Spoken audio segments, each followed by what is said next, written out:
दोस्तों नमस्कार। आपने अक्सर देखा होगा कि अगर आप सफल हैं और अगर आप अच्छा काम कर रहे हैं तो आपके जो दोस्त हैं वो भी बहुत अनकंफर्टेबल फील करने लगते हैं। अगर आप व्यापार में हैं, आप अच्छा काम कर रहे हैं तो भी बहुत सारे लोगों को पसंद नहीं आता।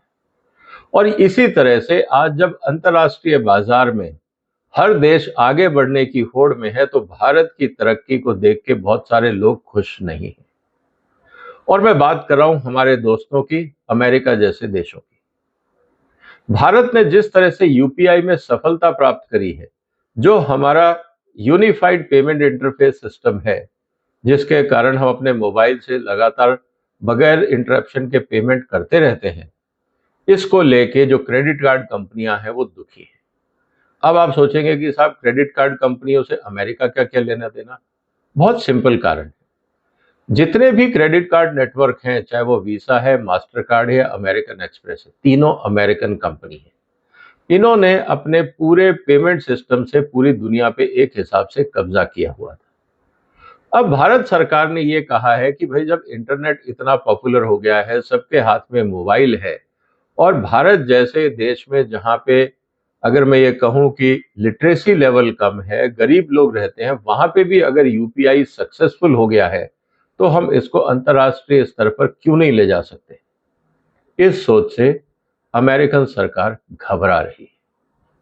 पहले वो घबराई थी चीन से, जब उन्होंने चीन के कंपनियों ने अमेरिका की मैन्युफैक्चरिंग और यूरोपियन मैन्युफैक्चरिंग को साइडलाइन करके अपनी जो लीडरशिप थी वो स्टैब्लिश करी। इसी तरह से जापान और एशियन कंपनीज, सिंगापुर कंपनीज और चाइनीज कंपनीज ने ट्रेडिंग में अपनी जगह बनाई। और अब जब बात आती है पेमेंट गेटवे को लेकर, भारत के यूपीआई से अमेरिका परेशान है। कारण क्या है, आज मैं डिटेल में आपसे इसकी चर्चा करूंगा। और आप ये देखिएगा कि आपकी सफलता किस तरह से बड़े बड़े देशों को हिलाने को मजबूर हो जाती है। पहले बात करते हैं दोस्तों यूपीआई की। यूपीआई का जो पहला ट्रांजैक्शन शुरू हुआ था वो हुआ था जुलाई 2016 में। और उस समय सिर्फ 21 बैंक थे, जो सरकारी बैंक थे बेसिकली, जो यूपीआई से जुड़े थे। और करीब 9 लाख रुपए का 9 लाख ट्रांजैक्शन हुई थी पूरे महीने में। और करीब 38 लाख रुपए का ट्रांजैक्शन हुआ था। आप नंबर देखिए, टोटल ट्रांजैक्शन पूरे महीने में जुलाई 2016 में 9 लाख और टोटल ट्रांजैक्शन करीब 38 लाख। जुलाई 2024 मतलब पिछले महीने यूपीआई सिस्टम से 605 बैंक जुड़ चुके हैं। ये संख्या जितने भी क्रेडिट कार्ड ऑफर करते हैं ना अंतर्राष्ट्रीय स्तर पर बैंक, उनसे ज्यादा है। टोटल जो ट्रांजैक्शन हुई है वो हुई है 1443.5 करोड़ ट्रांजैक्शन, करीब 1500 करोड़ ट्रांजैक्शन। आप सोचिए किस रफ्तार से 8 साल के अंदर ये ग्रोथ हुई है। और जो टोटल वैल्यू ट्रांजैक्शन हुई है जुलाई 2024 में, मैं एक महीने की बात कर रहा हूं, वो है 20,64,292 करोड़। जब आप ये यूपीआई का नंबर देखते हैं तो अच्छे अच्छों की नींद उड़ने को हो जाती है। इसी तरह से अगर आप बैंकों का हाल देखें तो कुल मिला के जो क्रेडिट कार्ड बैंक हैं उनमें जो ट्रांजैक्शन हुआ है वो 1,58,000 करोड़ रुपए का हुआ है हिंदुस्तान, और वो है जून 2024 में। कहां पे 20,64,000, कहां पे करीब 1.5 लाख करोड़। ये जो फर्क दिख रहा है, इससे बहुत बड़ा खतरा क्रेडिट कार्ड कंपनीज को लग रहा है। अब वो क्यों लग रहा है, एक आंकड़ा मैं और बताता हूं। बहुत सारे भारतीय विदेशों में रहते हैं और वो अपना जो वहां कमाई करते हैं उसका बहुत सारा हिस्सा वो भारत में अपने परिवारों के लिए भेजते हैं। ये कभी जो अमाउंट है वो करीब $100 बिलियन के आसपास है।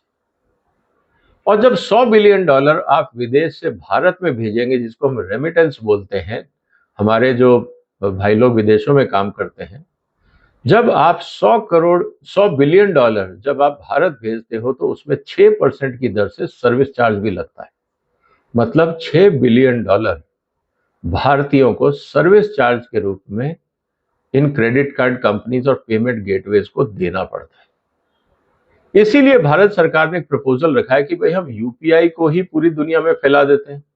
जो $6 बिलियन है वो घट के आधा या $1 बिलियन रह जाएगा।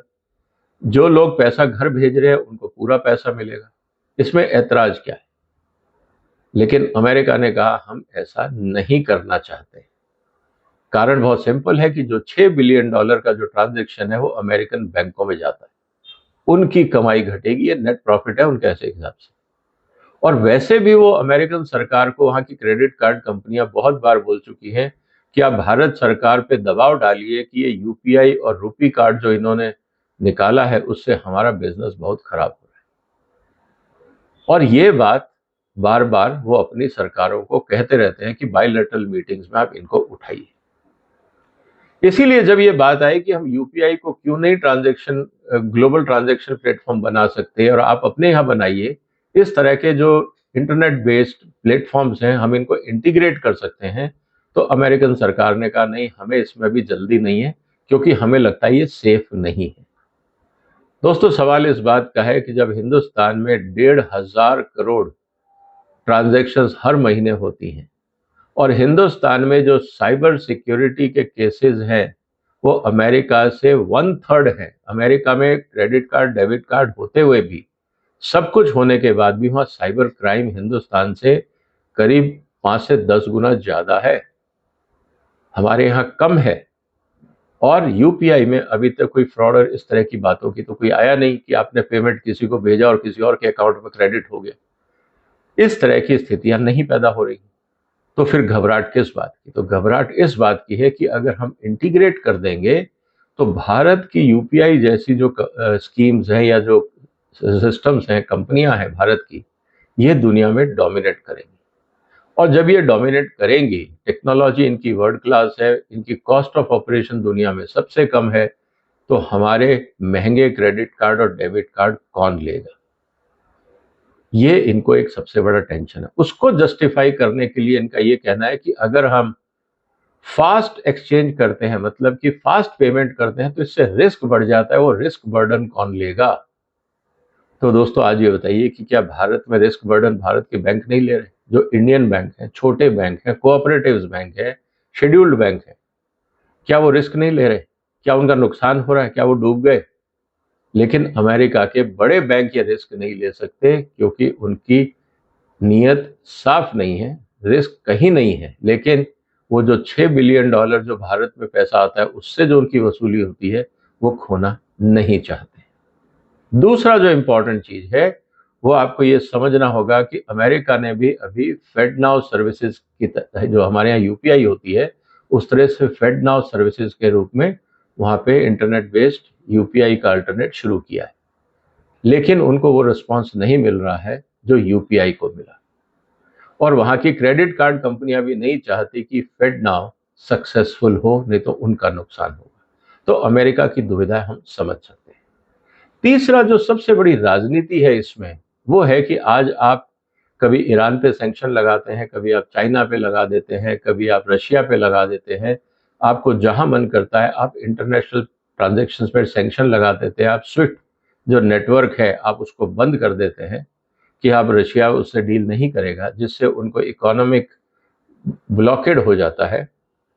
अगर इस तरह के इंटरनेट प्लेटफॉर्म आपस में जुड़ के काम करने लगे तो ये अमेरिका की दादागिरी दुनिया में नहीं चलेगी।